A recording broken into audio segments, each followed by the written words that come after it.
करेगा। हाँ, आदर्श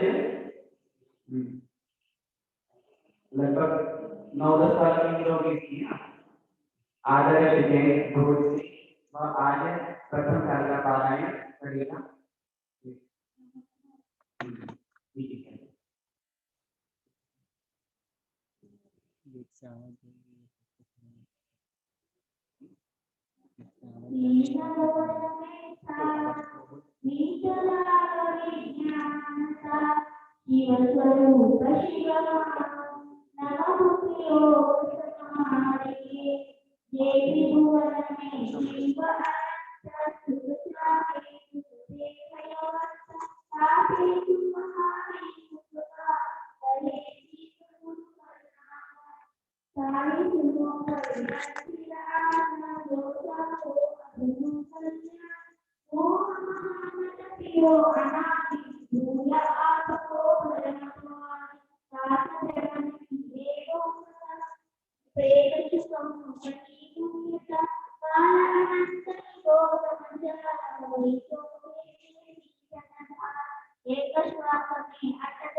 बहुत बढ़िया।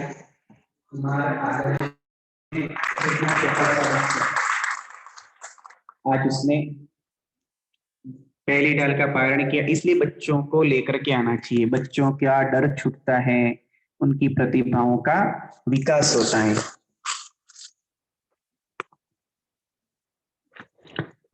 अब अपन सभी, इसमें आवाज क्यों आ रही है? अब जिसने याद किया है वो सुना सकता है।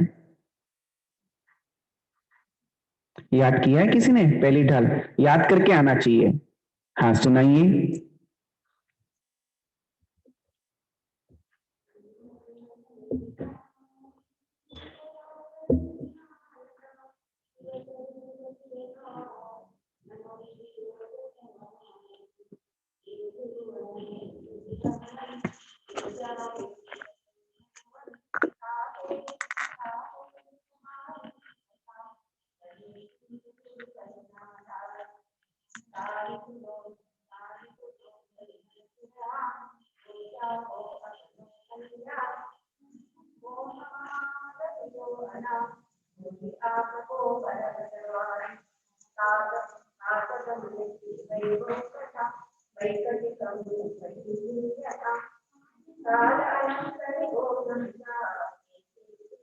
वीडियो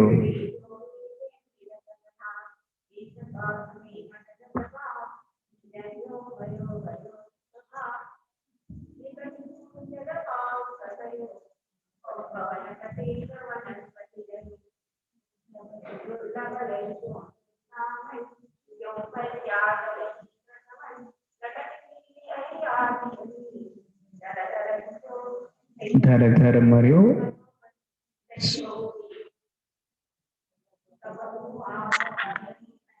बोल। देखो चीटिंग नहीं कराना है, इसको कहते हैं अनुशासन, नहीं कहते इसको। उनको पूछा है तो मात्र वही बोलेंगे, उनको नहीं आता है फिर हम बताएंगे उसको। लेकिन ऐसे बीच में सब बोलोगे तो वो व्यक्ति सुनाने वाला भी डिस्टर्ब हो जाएगा, वो सुना ही नहीं पाएगा। कोई बात नहीं, अब आधा जो बचा है आप कल सुना। क्या नाम है आपका? हाँ, सुनीता जी। हाँ, बहुत अच्छा उन्होंने याद किया है, ताली बजा उनके लिए। अब यहाँ से कोई ऑनलाइन वाले कोई सुनाना चाहते हैं क्या? हाँ ठीक है, चलिए अब अपन आज मनुष्य गति के दुखों के बारे में समझेंगे। एक करेक्शन कल की क्लास से है, वह यह है कि जो वहां की मिट्टी यहाँ पे आती है तो आधा कोस तक के क्षेत्र को जला के भस्म कर देती है, पहले पटल की मिट्टी। और फिर हमने कहा था कि ऐसे 49 पटल में आधा आधा कोस का क्षेत्र जलाने की शक्ति उस मिट्टी में बढ़ती जाती है। तो 49वें पटल की जो मिट्टी होती है वो मैंने 24 कोस बोला था ना, 24 कोस नहीं 24.5 कोस लिखो उसको, अगर आपने किसी ने नोट किया उसको। तो उन 7वें नरक की 49वीं पटल की मिट्टी अगर इस धरती पर आ जाए तो 24.5 कोस तक का एरिया जल करके भस्म हो जाएगा। मतलब कितना हुआ पता है? 73 और हाफ, 73.5 किलोमीटर का एरिया जल करके भस्म हो जाएगा लगभग। तो नहीं, हाँ 73.5 किलोमीटर तक का एरिया जल करके भस्म हो जाएगा। एक कोस में 3 किलोमीटर होते हैं, ऐसे 24.5 कोस तक का क्षेत्र 7वें नरक की मिट्टी के अंदर जलाने की शक्ति है। हाँ, अब मनुष्य गति के दुखों के बारे में अपन आज जानेंगे। मनुष्य गति तो बहुत सुख ही सुख होता है, सुख है ना? है? सुख नहीं है? चलो, नारकी को तो मार काट वगैरह है इसलिए वो दुखी होता है। तिर्यंश को भी छेदन भेदन आदि नाना प्रकार की पराधीनता रहती है इसलिए उसको भी कष्ट होता है। आपको क्या कष्ट है? हैं? क्यों? इतने अच्छे अच्छे कपड़े पहनने को मिल रहे, इतना अच्छा अच्छा खाने को मिल रहा है, रहने को मकान मिल रहा है, अच्छा परिवार है, अच्छी पत्नी, अच्छा पति, अच्छे बच्चे, ससुराल अच्छा है, मायका अच्छा है, सब कुछ है, गुरु भी मिले हैं, सब कुछ अच्छा है। अब आपको क्या दुख है? हैं? हैं? संसार में दुखी है तो कोई संसार में काहे को रहना, फिर आ जाओ हमारे पास में। हैं? ये तो सोचने का ही नहीं। क्यों? अच्छा एक बात बताओ, सभी लोग आ जाएंगे तो उनको आहार कौन कराएगा, ये प्रश्न उठता है ना? अब आप बताओ, हमको आहार कौन कराता है? आप कराते हो। हमारा आहार कौन कराता है बताओ? तो बस वही, ऐसे ही आप सब बन जाओ, आपका पुण्य कहीं ना कहीं से होगा। चंद्रगुप्त मौर्य जो था, भद्रबाहु स्वामी से उन्होंने दीक्षा ली, तो आचार्य भद्रबाहु स्वामी ने उनके लिए क्या कहा? चंद्रगिरी पर्वत पे श्रवण बेलगोला में कि कांतार चर्या के लिए जाओ। कौन सी चर्या? उन्हें 3-4 दिन तक के आहार नहीं मिला। फिर बहुत बड़ी कहानी कभी सुनाएंगे। फिर उनके लिए देवों ने जंगल में नगर बसाया। किसने? देवों ने जंगल में नगर बसाया और चंद्रगुप्त महाराज का, चंद्रगुप्त मुनिराज का आहार कराया उन्होंने। किसने? अब देखो, इतने भयानक जंगल में भी उनको आहार मिला। किसने दिया उनको आहार? उनके पुण्य ने दिया। किसने दिया? नहीं तो आप कितने ही 56 भोग बना लो, महाराज आपके घर में आई, पहले ग्रास में अगर बाल आ गया तो बताओ आप कैसे आहार करा सकते हो? करा सकते हो क्या? मुनिराज के लाभांतराय का क्षयोक्षम होने पर मुनिराज को आहार का लाभ प्राप्त होता है। इसलिए आप दीक्षा ले लो। अगर आपके किस्मत में, आपके भाग्य में दाना लिखा है, बोले दाने दाने पर लिखा है खाने वाले का नाम, अगर आपकी किस्मत में दाना लिखा है तो आप चिंता मत करो, कहीं कहीं से आपका आहार, देव आपके लिए नगर बसा देंगे। निर्मला जी, एक बार दीक्षा लेकर के देखो, देवनगर बसाएंगे आपके लिए। इसलिए, और जो दीक्षा लेता है ना, इतना प्रबल वैरागी होता है कि वो आहार की चिंता करता ही नहीं है। करता है क्या? जो आहार की चिंता करे, मेरा आहार कौन कराएगा, तो कभी दीक्षा ले ही नहीं सकता। इसलिए शांति सागर महाराज को कई बार कितने समय तक बस लोगों ने वो कितनी सारी वस्तु खिलाई नहीं, महाराज के तो अनाज क्या त्यागे, महाराज के तो ये त्यागे। फिर कदाचित कई वर्षों बाद किसी व्यक्ति ने वो वस्तु दी होगी, महाराज ने ली, तब पता चला कि अरे महाराज का त्याग नहीं था, ये त्याग तो महाराज का हमने करा दिया था। होता है। एक बार एक जगह चौका लगा और हमारे संघ में सबके पंचकलण का व्रत था और उस व्रत में सिर्फ 5 वस्तुएं लेनी थी। उस व्रत में सिर्फ 5 ही वस्तुएं लेनी थी। तो चौके वाले ने क्या, बहुत सारी वस्तुएं बनाई थी। बहुत बड़ा चौका लगाया था उसने, विशाल चौका लगाया था वृहद स्तर पे। और फिर उसने वस्तुएं दिखाई सिर्फ 5। कितनी दिखाई? ठीक है, अब हम भी कुछ नहीं बोले, पूरा हो गया। फिर बाद में कुछ बात निकली, तब फिर हमने उनको बोला कि हमारे 5 वस्तु लेने का नियम था कि तुम्हारा 5 वस्तु खिलाने का नियम था। तो कई बार श्रावकों के द्वारा इस प्रकार का हो जाता है। साधु तो बोलने के रहे नहीं, जो आया सो वो ले लेते हैं। तो इसलिए शांति सागर महाराज का पुण्य जब भी लाभांतराय का उदय हुआ, तो अपने आप किसी की ट्यूबलाइट चमकी, किसी के दिमाग में आया कि महाराज को ये देना चाहिए, तब जाकर फिर वो वस्तु उनको प्राप्त हुई। तो इस प्रकार से अब अपनी बात चल रही थी मनुष्य गति की दुख की तरफ। अब बताओ कौन कौन मनुष्य सुखी है, हाथ खड़े कर सकते हैं? इधर जो ऑनलाइन वाले वो भी हैंड रेस करके बताओ कौन कौन सुखी है। जो संपूर्ण अपेक्षा से सुखी है, एक भी दुख नहीं है जिसको, ऐसा कोई भी व्यक्ति संसार में मिलेगा।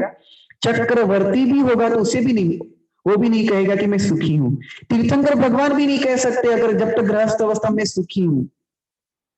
अब प्रश्न पूछता हूं, वो व्यक्ति हाथ खड़े करो जिसे कोई ना कोई दुख है।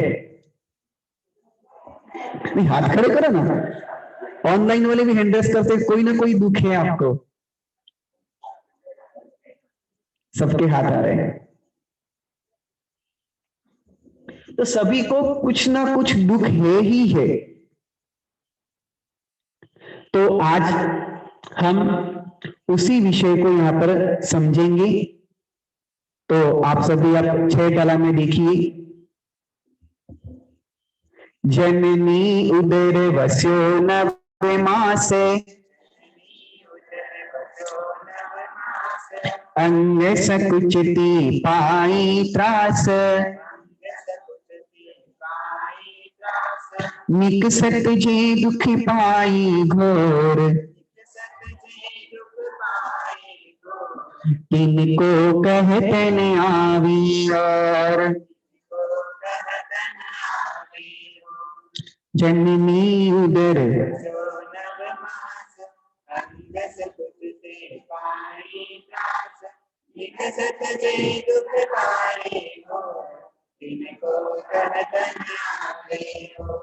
बालपने में ज्ञान न लयो,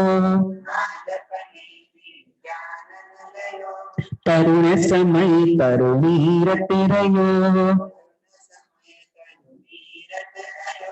ये दुख बहु का अर्ध मृतक सम बूढ़ापनो, कैसे रूप लखी आपनो,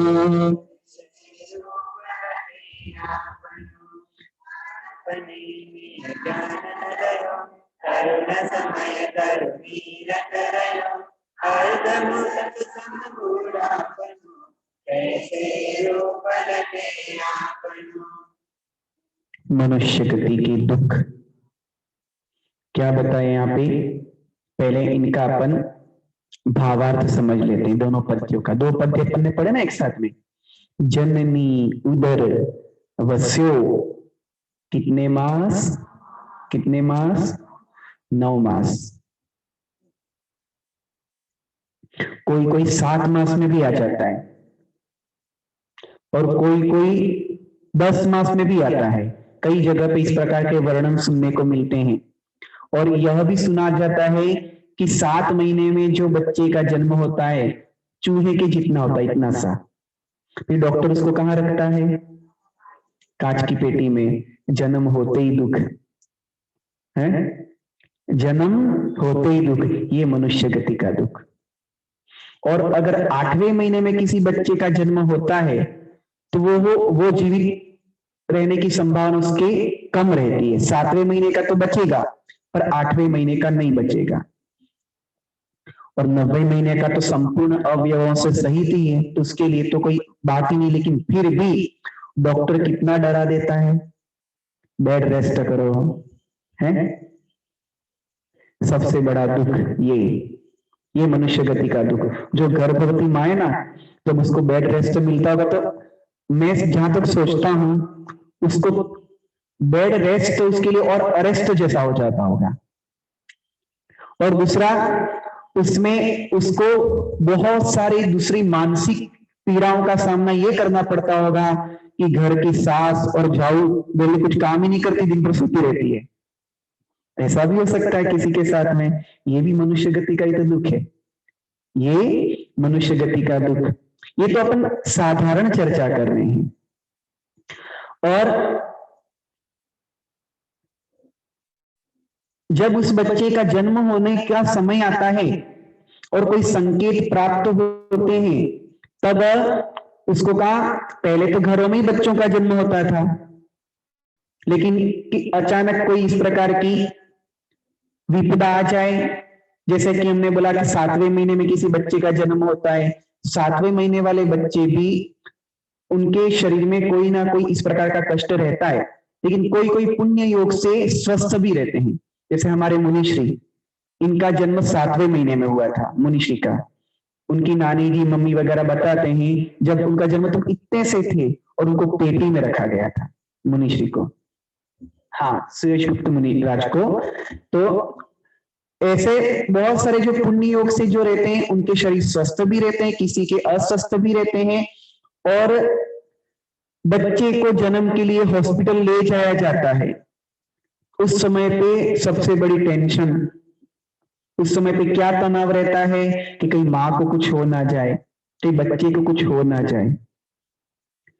और इस प्रकार का संताप जो है यह भी मनुष्य गति का ही दुख है।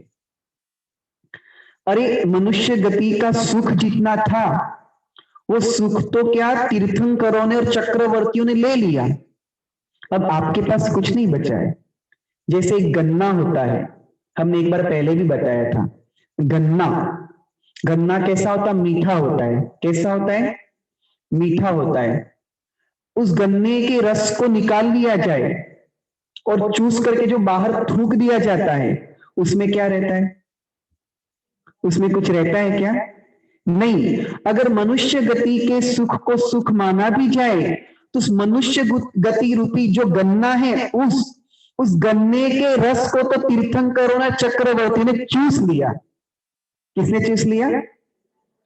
जो अच्छी अच्छी चीजें थी, शतखंड का राज्य, रत्नों की वर्षा, पांडुक शिला पर अभिषेक, देवों के द्वारा पूजा, माता पिता का सम्मान, उच्च कुल, उसके पश्चात 6 खंडों का राज्य, 96,000 रानियां, 14 रत्न, 9 निधियां, 7 सजीव रत्न, 7 निर्जीव रत्न, दशांग भोग, ये जितने उत्तम उत्तम इस मनुष्य गति रूपी गन्ने का जो रस था वो तो चक्रवर्ती तीर्थंकरों ने चूस लिया। अब अपने लिए क्या बचा है? वो कचरा जो थूक के गए, वो क्या बचा है? वो कचरा। और उस कचरे को कौन खाता है? नहीं, जो आप थूकते हो ना गन्ने को, उसके बाद वो जो कचरा बचता है उस कचरे को कौन खाता है? भैंस। कौन खाती है? देखो सुनीता जी ने उत्तर दिया, भैंस खाती है। कौन खाती है? भैंस खाती है।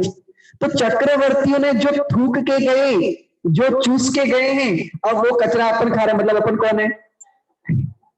अपन कौन है? पशु है।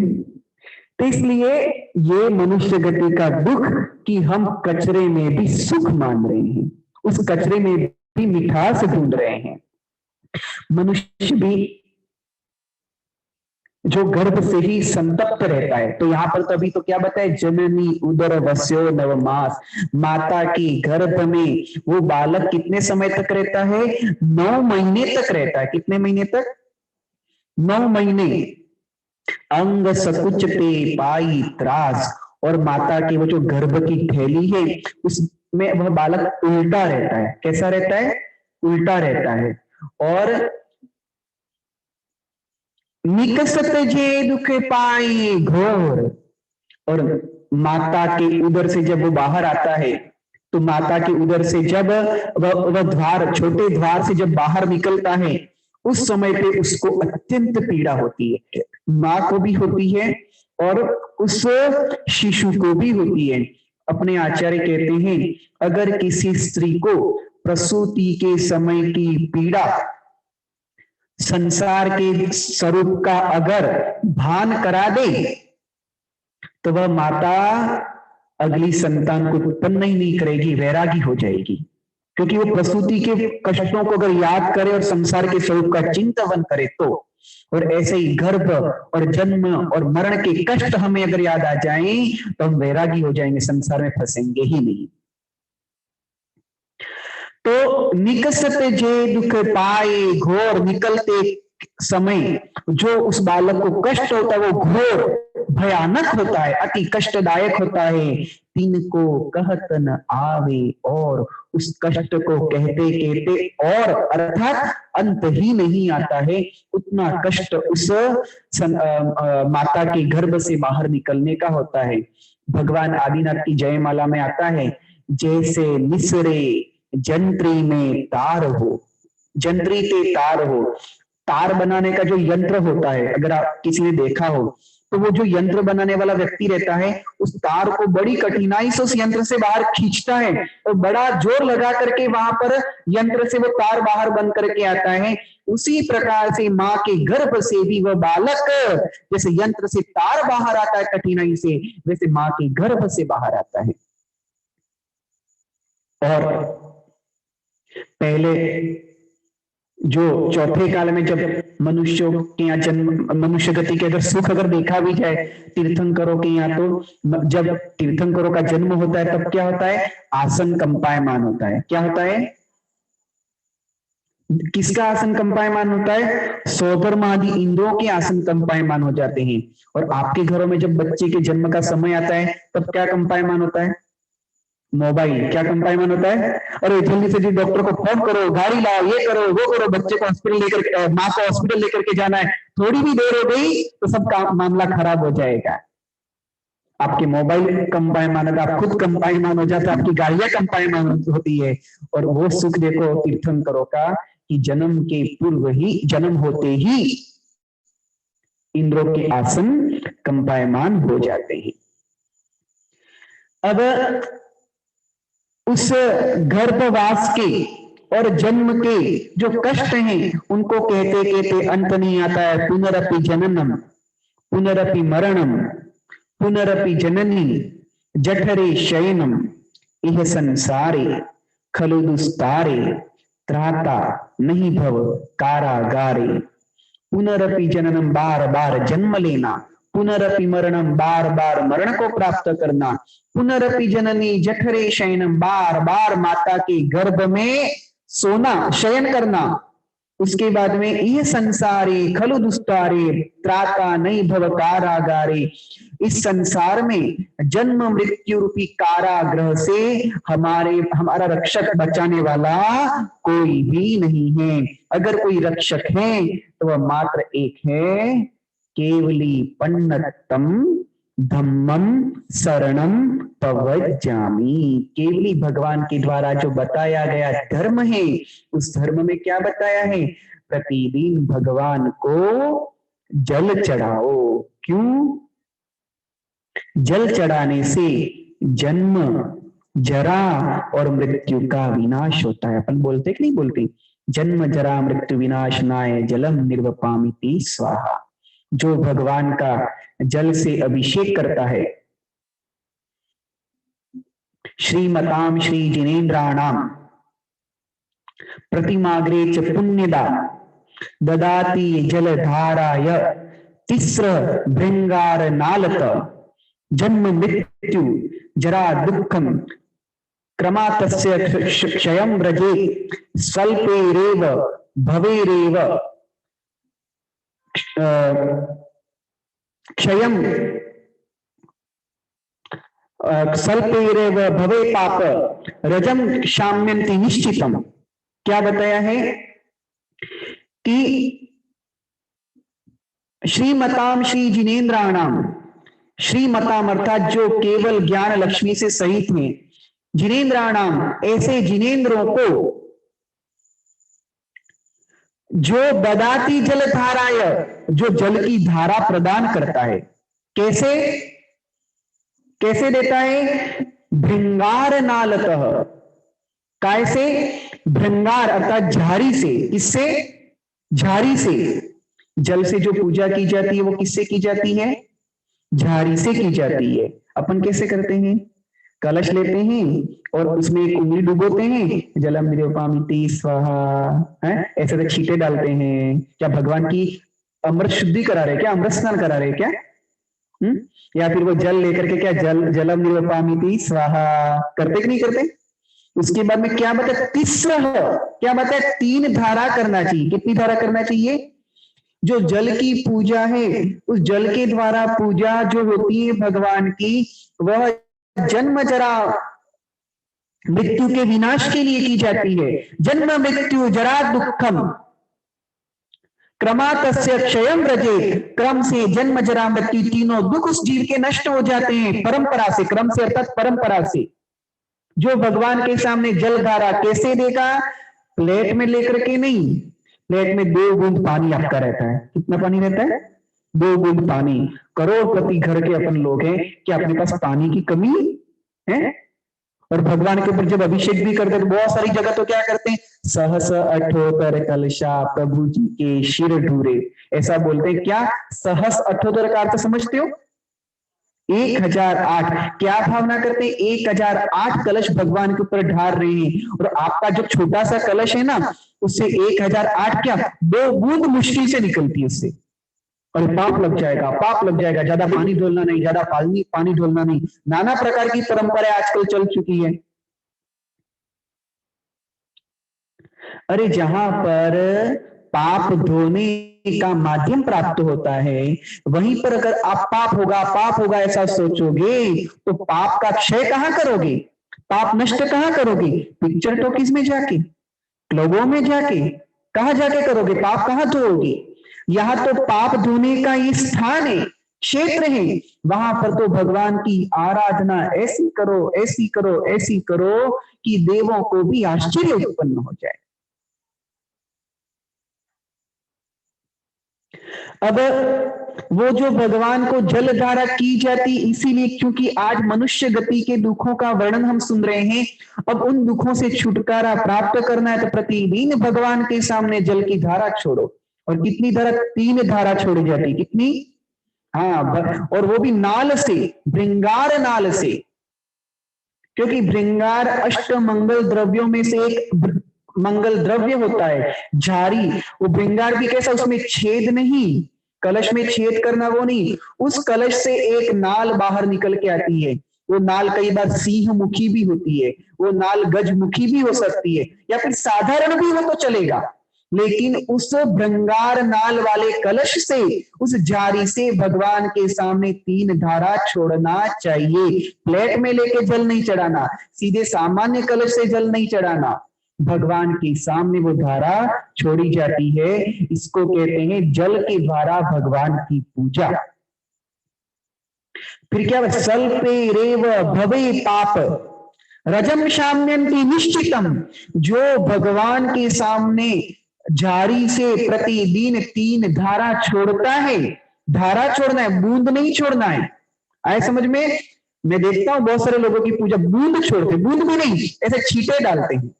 डालते नहीं? बस ईमानदारी से बोलना, करते कि नहीं करते? बूंद डालते। आपके पास पानी की कमी है क्या? अरे अच्छा, कम से कम एक बार जल छोड़ते ना, कम से कम 1 कलश पानी तो छोड़ना ही चाहिए उस समय। तो 2 बूंद पानी भी नहीं जा रहा है, तो चंदन चढ़ा दे, तब चंदन निरूपामिति स्वाहा। है करते नहीं करते? है? भगवान को चंदन चढ़ा रहे कि खुद को चंदन चढ़ा रहे? बहुत सारे लोग ऐसी पूजा करते हैं, नहीं, ऐसी पूजा नहीं करना चाहिए। कभी हम आपको बताएंगे पूजा यथार्थ में कैसी की जानी चाहिए, आह्वान स्थापना वगैरह सभी कुछ। क्योंकि भगवान की जो पूजा होती है एकादश अंग से होती है। कितने?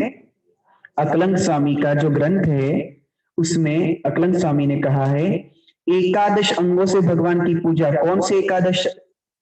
एकादश विधि होगी वो, 8 द्रव्य से, उसके बाद एक अर्घ, उसके बाद में 9 तो ये हो गए, 8 द्रव्य, जल, गंध, अक्षत, पुष्प, चरु, दीप, धूप और फल, ये 8 अष्टद्रव्य हो गए। उसके उपरांत क्या हुआ?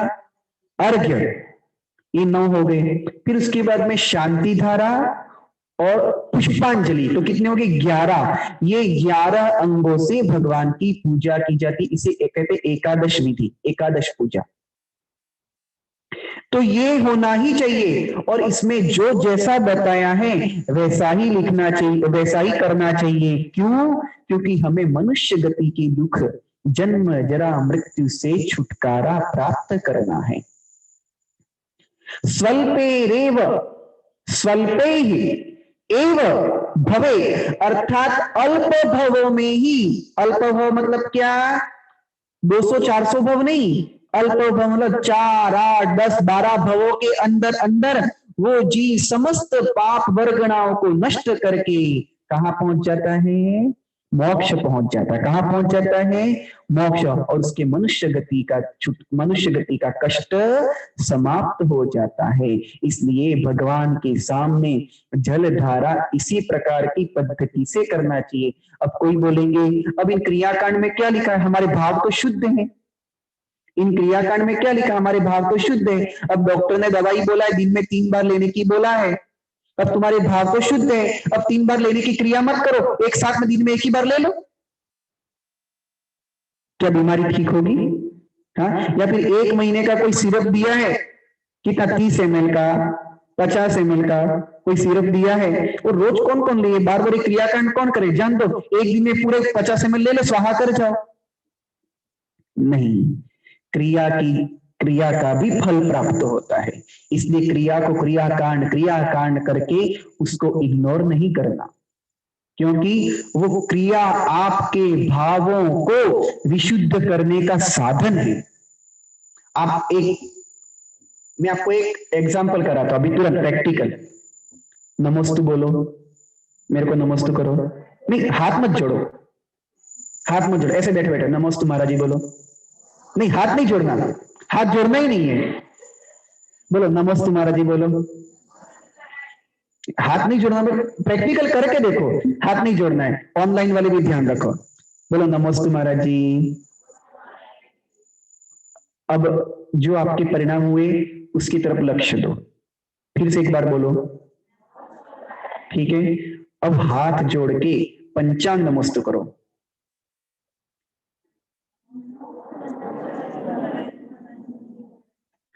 अब आपने इसको भी नोट किया।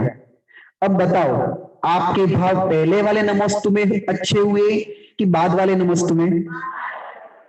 क्यों? क्यों? आपने उसमें क्रिया की, क्या क्रिया की? पंचांग नमोस्तु पूर्वक जो क्रिया की, उस क्रिया के साथ में जो आपकी विधि थी, उसमें जो भाव थे उसमें विशुद्धि हुई। क्यों? क्रिया के संसर्ग होने से, क्रिया का संसर्ग होने से। इसलिए ये जितनी क्रियाएं बताई है, अब एक एग्जांपल हमने आपको बता दिया, ऐसे सारी क्रियाओं में कोई ना कोई लॉजिक है। जैसे मुद्राएं बनाने का बताया है, पूजा करते हैं तो मुद्राओं का आता है कि नहीं आता है? इस मुद्रा से इस प्रकार का सकलीकरण जब भी करते, बड़े बड़े विधान होते हैं ना, सकलीकरण में मुद्रा आती कि नहीं आती है? ज्ञान मुद्रा, नाना प्रकार की मुद्रा इसमें बताइए। तो मुद्राएं ये क्या है? क्रियाएं क्यों बताई हैं? क्योंकि मुद्राओं का भी आपके हृदय पर, आपके मन पर, आपके भावों पर प्रभाव पड़ता है। तो अपनी बात चल रही थी कि मनुष्य गति के कष्टों को नष्ट करने के लिए प्रतिदिन भगवान के सामने जल धारा, कितनी धारा? 3 धारा, जल बूंद नहीं, जल धारा छोड़ना चाहिए। इस मनुष्य गति के कष्टों को कहते कहते अंत नहीं आता है। और आगे क्या, बालपने में ज्ञान न लयो। बच्चे ने जन्म ले लिया, कई बार तो बच्चा गर्भ में ही मर जाता है, कभी जन्म लेते लेते मर जाता है।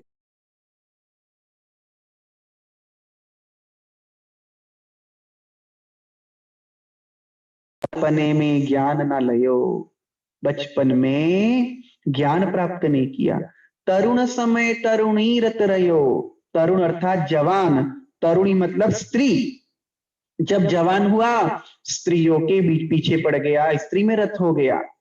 फिर बचपन भी गया, जवानी भी गई, क्योंकि कोई भी स्थिर तो रहने वाला नहीं है। संसार में कोई भी वस्तु स्थिर रहती है क्या? आपकी जवानी हमेशा रहने वाली है क्या? नहीं रहने वाली है। दिन के बाद रात, रात के बाद दिन। एक फिल्मी भजन सुना होगा, फिल्मी गाना आपने, वो बचपन खेल में खोया, जवानी नींद भर सोया, बुढ़ापा देख कर रोया, सजन रे झूठ मत बोलो, खुदा के पास जाना है, न हाथी है न घोड़ा है, वहां पैदल ही जाना है। पहले के जो फिल्मी सॉन्ग होते थे ना, उसमें बहुत भाव रहते थे उसमें। उनको हम प्रत्येक दृष्टि से उसको गा सकते थे, उसको उनको गा करके हम 12 भावनाओं का चिंतवन भी कर सकते थे। लेकिन आज के भजन में वो चीज नहीं मिलती है। जैसे एक आता है, आदमी मुसाफिर है, आता है जाता है, आते जाते रस्तों में यादें छोड़ जाता है। इसमें 12 भावना में से संसार भावना की अपेक्षा अगर ये सॉन्ग गाया जाए, ये संसार भावना, इसमें क्या है, अनित्य, अशरण, संसार, एकत्वादी भावनाएं है कि नहीं? तो इस प्रकार से यह जीव जवानी से बुढ़ापे की ओर आता है, और बुढ़ापे में क्या, अर्ध मृतक सम बूढ़ापनो। जब बूढ़ा हो गया तो शरीर तो बूढ़ा हो जाता है, लेकिन मन जवान होता जाता है। मतलब क्या, तृष्णा बढ़ती जाती है। जो खाने पीने की लालसा जवानी में नहीं थी, वो खाने पीने की लालसा बुढ़ापे में और बढ़ जाती है। वो संयमी हो, वैरागी हो, उसकी बात अलग है, लेकिन गृहस्थी में जो रचा पचा, ऐसे बूढ़ों को, अज्जी मेरे से नाराज मत हो जाना, कोई अज्जी है क्या यहाँ पे? नहीं आज तो, हाँ। तो परंतु ऐसा प्रैक्टिकल है, होता ही है। और ये स्वाभाविक इंसान की इस प्रकार की प्रवृत्ति होती है कि बुढ़ापे में एक तो भय रहता है, हीन भावना की तीव्रता होने लगती है, और उसे ऐसा लगता है कि सब मेरे साथ में गलत करते हैं। अच्छा भी करो तो उस बुढ़ापे के कारण उसकी मानसिकता ऐसी बन जाती है कि मेरे साथ तो कोई अच्छा ही नहीं रखता है, मुझसे कोई बोलता ही नहीं है, मेरा कोई ध्यान ही नहीं रखता है। इस प्रकार की भावना बुढ़ापे में होती है।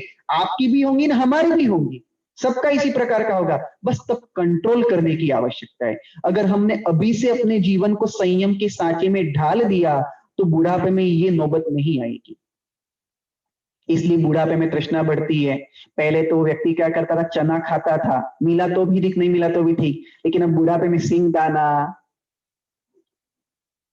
चना, नमकीन, सेव वगैरह सब पीस पीस के खाने की इच्छा होती है। हमारे गुरुदेव बोलते कई बार कि बुढ़ापे में आंख से दिखता नहीं, कान से सुनता नहीं, दांत से चबता नहीं, पेट में पचता नहीं, है ना।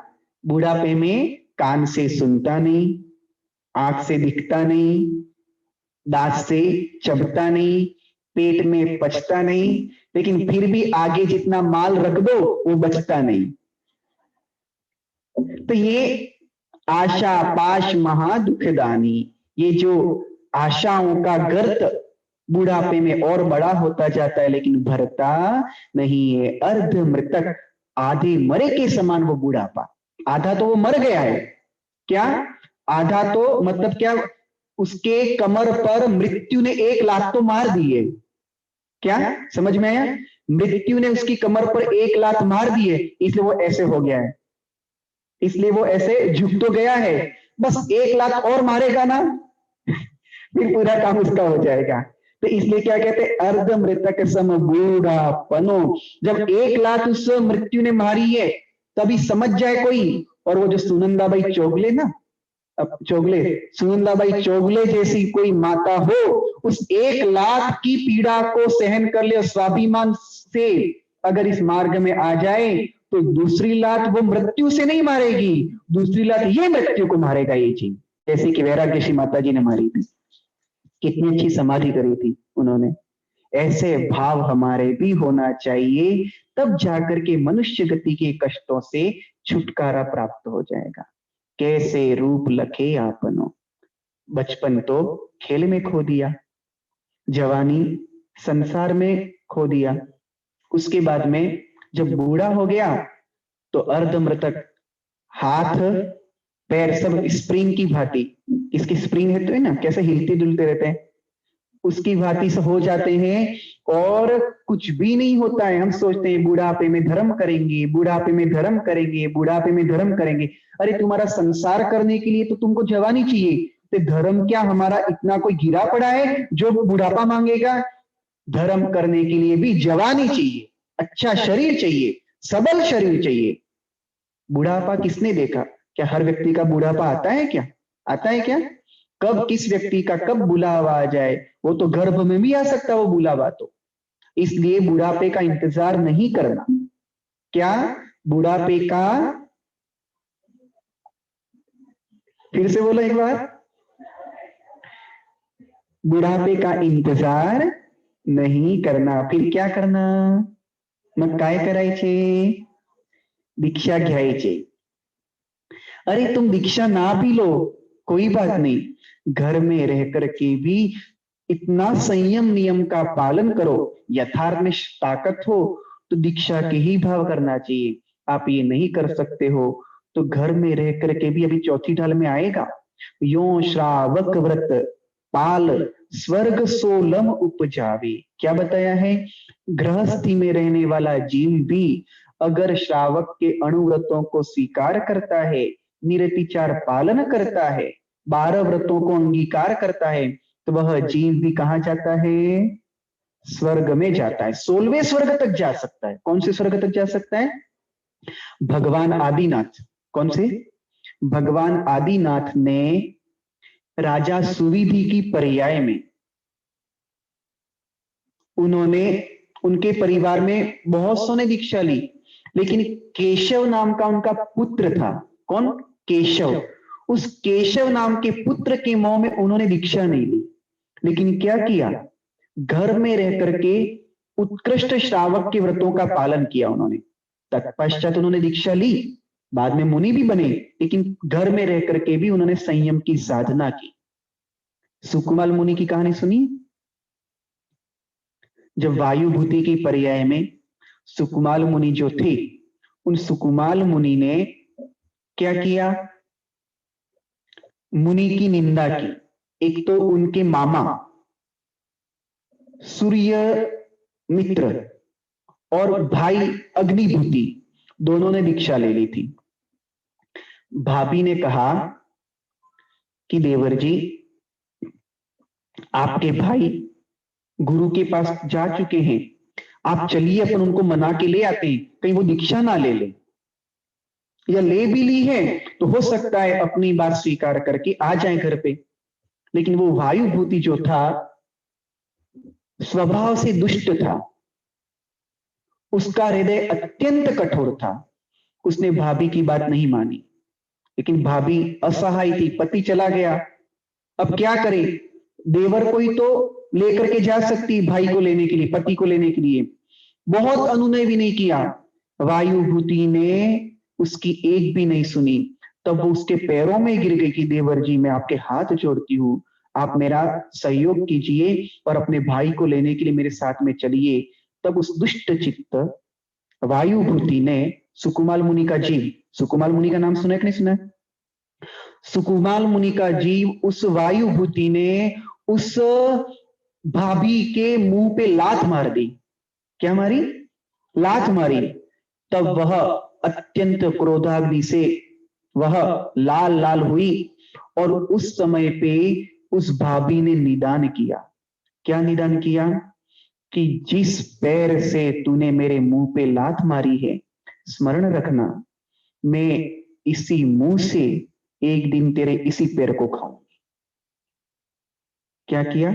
इसी पैर से, आज तो मैं अबला हूं, लेकिन जिस समय मेरे पास में बल होगा, मैं स्वयं शक्ति संपन्न रहूंगी, उस समय पे मैं तेरे इस पैर को अपने मुंह से खा के दिखाऊंगी और मैं प्रतिशोध लेके रहूंगी।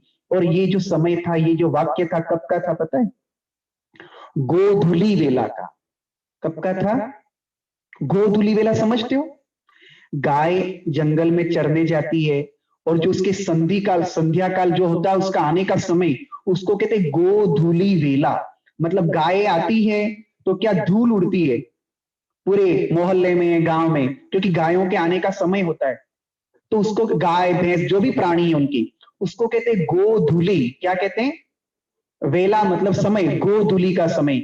और कोई सती पतिव्रता स्त्री, ध्यान रखना, कोई पतिव्रता स्त्री अगर गोधूली वेला के समय कोई शब्द अपने मुख से कहती है तो वह अकाट्य होता है, वो होके ही रहेगा, वो ब्रह्म वाक्य है।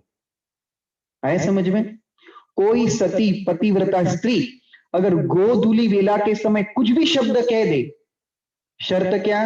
वो पतिव्रता होना चाहिए, शीलवती सती होना चाहिए। अगर वो पतिव्रता स्त्री अगर गोधूली वेला गोधूली वेला के समय कोई शब्द अपने मुंह से निकालती है तो वह ब्रह्म वाक्य होता है, वो हो करके ही रहेगा, उसको कोई टाल नहीं सकता। और वो वायुभूति को उसकी भाभी ने ये जो शब्द कहा था, कब कहा? गोधूली वेला में कहा। उस समय तो नहीं हो पाया, लेकिन जब वह सुकुमाल मुनि, वो वायुभूति आगे जाते जाते जाते जब सुकुमाल के भाव में आए, उसके पश्चात वो वायुभूति को कुष्ठ रोग हुआ, गधी बना, शुक्री बना, कुत्ती बना, नाना प्रकार की पर्याय में भटका, और फिर वह चांडालनी बना। क्या बना? मतलब चांडाल की पुत्री बना। दुर्गंधा उसका नाम था, उसके शरीर से अत्यंत दुर्गंध आती थी, माता पिता ने भी उसको छोड़ दिया। पाप, क्या पाप? मुनि की निंदा की उसने, मुनि का अभिनय किया, चांडाल की पर्याय में गया, उसकी शरीर से अत्यंत दुर्गंधी आती थी। तब वो अग्निभूति उसके भाई वहां से गुजर रहे थे, तब उनके हृदय में अत्यंत प्रेम उनके प्रति उमड़ा। उन्होंने गुरु से पूछा, इस दुर्गंधा कुमारी के प्रति, इस चांडाल पुत्री के प्रति मुझे इतना प्रेम क्यों आ रहा है? तब पहले तो उन्होंने क्या किया, थोड़ा सा पीछे रह करके, वो जो जामुन के पेड़ के नीचे बैठी थी, वो जो दुर्गंधा कुमारी थी, वो जामुन के पेड़ के नीचे बैठी थी और अंधी थी।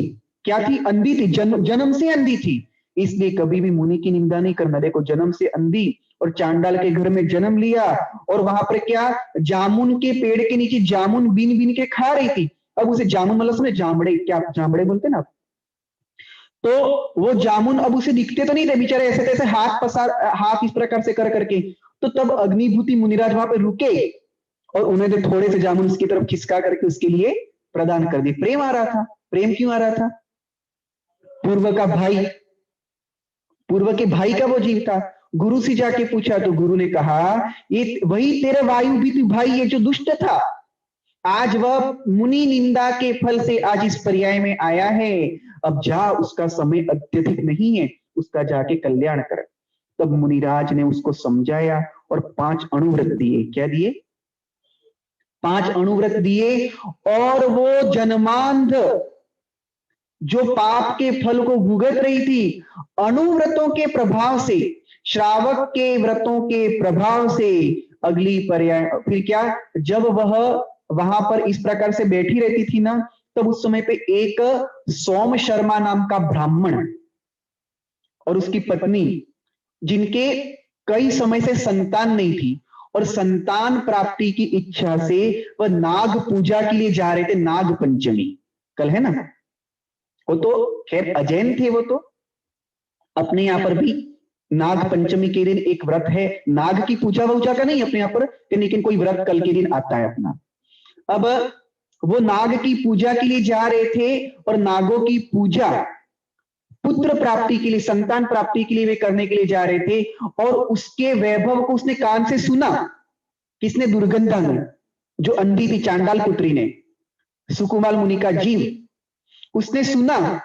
और इतने ठाट बाट से वो पूजा करने के लिए जा रहा था, आंख से दिखता तो नहीं था, लेकिन उसने मन में क्या निदान कर लिया, मैं मरण को प्राप्त करके इसके घर पे जन्म लूं, ऐसी भावना उसने की। और धर्म पुण्य तो अब किया था, क्या अनुव्रतों को धारण किया था और धर्म का आचरण किया था, तो जो उसने चाहा था वही हो गया, वो मरी। और वो भी पूजा के लिए जा रहा था, सोम शर्मा ब्राह्मण भी, और उसे भी संतान चाहिए थी, और उसके बाजों की आवाज सुन के इसने निदान कर लिया कि मैं इसकी पुत्री इसके घर में जन्म लूं, इस प्रकार से। और वो दुर्गंधा कुमारी मरण को प्राप्त करके उस ब्राह्मण के यहाँ नागश्री नाम की कन्या बनती है। बहुत अच्छी कहानी है। उस नागश्री के लिए बहुत ही लड़ाई हो गई। क्या जब नागश्री बड़ी होकर के नागों की पूजा के लिए जा रही थी एक बार अपनी सहेलियों के साथ में, तब मुनि महाराज,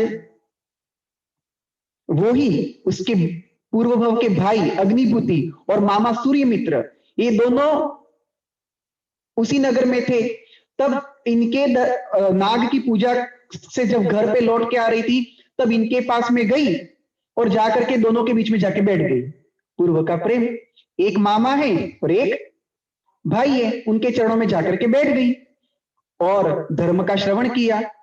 और फिर धर्म का श्रवण करके मुनिराज के उपदेश को सुन करके उस नागश्री ने 5 अनुव्रत ग्रहण कर लिए।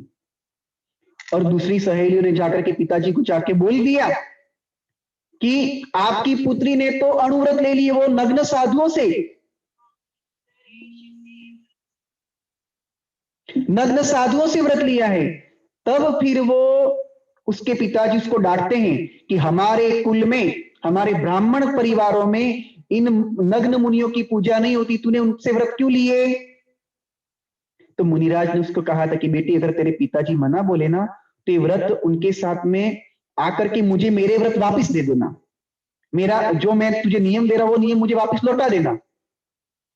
तो उसने नागश्री ने कहा कि पिताजी, अब मैं व्रत ऐसे तो नहीं वापस कर सकती हूं, परंतु मुनिराज ने मुझे एक बात बताई थी कि अगर पिताजी इसको स्वीकार ना करे तो तुम मेरे व्रत मुझे ही वापस आके दे देना। चलो अपन उनके पास में जाते हैं। रास्ते में बहुत सारी दूसरी कहानियां होती है। फिर उसके बाद में वो व्रतों को तो नहीं छोड़ती है, और फिर भी वो सोम शर्मा मुनिराज से लड़ाई करने जाता है कि मेरी बेटी को तुमने व्रत क्यों दिए? क्या बोला? तो मुनिराज कहने लगे, तेरी बेटी? ये तेरी बेटी नहीं, ये तो मेरी बेटी है। क्या कहा? ये तेरी बेटी नहीं है, ये तो मेरी बेटी है। तो सोम शर्मा कहता है कि पूरा राज्य, राजा, पुरोहित, गांव का बच्चा बच्चा जानता है कि नागों की पूजा से मैंने इस पुत्री रत्न को प्राप्त किया है, और ये मेरी पुत्री है, ये आपकी पुत्री कैसे हो सकती है? मुनिराज तो भी कहने लगे, तो मेरी पुत्री है। सूर्यमित्र मामा, विवाद हो गया वहां पे। और वो जो नागश्री थी वो भी उनके पास में जाके बैठ गई। अब तो सोम शर्मा और आग बबूला हो गया कि मेरी पुत्री इनने मेरे से छीन ली, मेरी पुत्री इनने मेरे से छीन ली, मेरी पुत्री इनने मेरे से छीन ली। ऐसे करके उसने वह शिकायत राजा तक पहुंचाई, राजा के पास में गया। राजा बोलता, चलो मैं देखता हूं क्या हुआ, क्योंकि ये तो सत्य तो ये है कि मैं भी जानता हूं कि वो पुत्री तो आपकी है, अब मुनिराज ने ऐसा क्यों कहा है? चलो, पूरा गांव इकट्ठा हो गया। राजा भी वहां पर आकर के बैठ गया, मुनिराज से पूछने लगा कि हे भगवान, ये आपकी पुत्री कैसे है? मैं तो बचपन से इसको जानता हूं, ये ये इस ब्राह्मण की पुत्री है। अब वो नागश्री किसकी पुत्री सिद्ध होती है ये अपन कल समझेंगे, क्योंकि आज समय बहुत हो चुका है। तो कहने का मतलब ये था कि गोधूली वेला के समय उस स्त्री ने जो शब्द कहे थे, वे शब्द फिर सुकुमाल की पर्याय में सिद्ध हुए। और क्या हुआ? सियारनी बनकर के उस भाभी ने सुकुमाल मुनि को भक्षण किया। तो अपनी बात मनुष्य गति के दुखों पर चल रही थी, और आज अपना विषय इधर उधर ऐसे ऐसे टेढ़ी मेढ़ी गली से गया है, कभी इधर गए कभी इधर गए, लेकिन फिर भी ऐसे विषय भी हमारे परिणामों की विशुद्धि का कारण होते हैं। क्योंकि प्रथमानुयोग तो होना ही चाहिए, हमें कितना ही सैद्धांतिक ज्ञान हो जाए, अध्यात्म का ज्ञान हो जाए, सब कुछ हो जाए, लेकिन प्रथमानुयोग जब तक हमारे जीवन में नहीं है तो विशुद्धि के हम उस छोर को प्राप्त नहीं कर पाते। क्यों? अंतिम समय में आपको कर्मों की प्रकृतियां उदय विच्छति, बंध विच्छति, ये कुछ याद रहने वाला नहीं है। अंतिम समय में प्रथमानुयोग ही आपके विशुद्धि का कारण बनेगा। तो ठीक है, आज इतना ही। कल और मनुष्य गति के अनेक दुखों के बारे में समझते हुए, देव गति के दुखों को समझते हुए, संभवतः पहली ढाल कल अपन समाप्त करने का। जिनवाणी माता की जय। जिनवाणी के ज्ञान से सूझे लोकालो, सो वाणी मस्तक नमो सदा देत हूँ।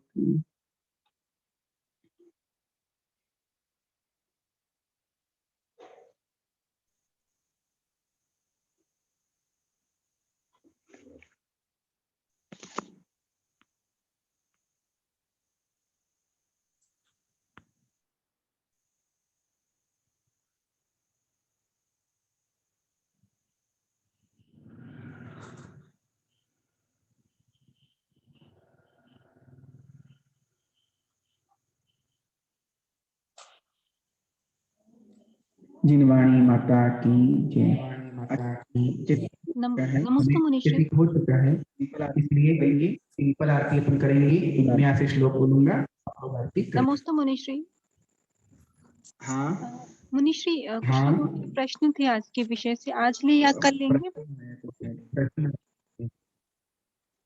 आवाज नहीं आ रही मुझे, आवाज नहीं आ रही मुझे। प्रश्न थे आज के टॉपिक से, आज के विषय से संबंधित लोगों के, तो आज लेना है या कल ले लें अपन?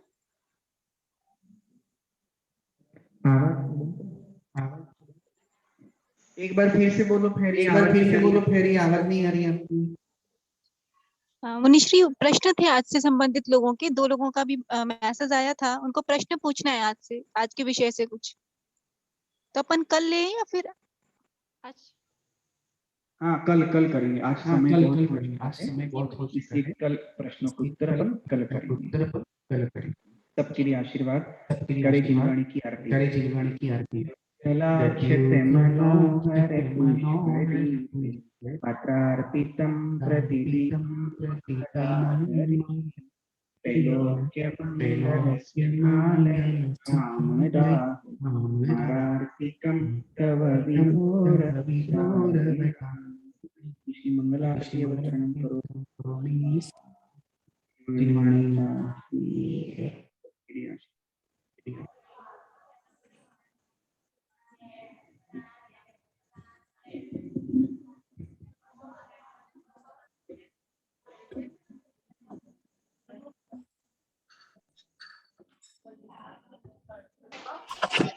नमस्ते मुनिश्री। नमस्ते नमस्ते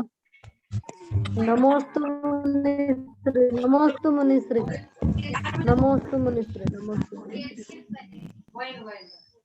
साढ़े 5 बजे खुला है, आप थोड़ी रात में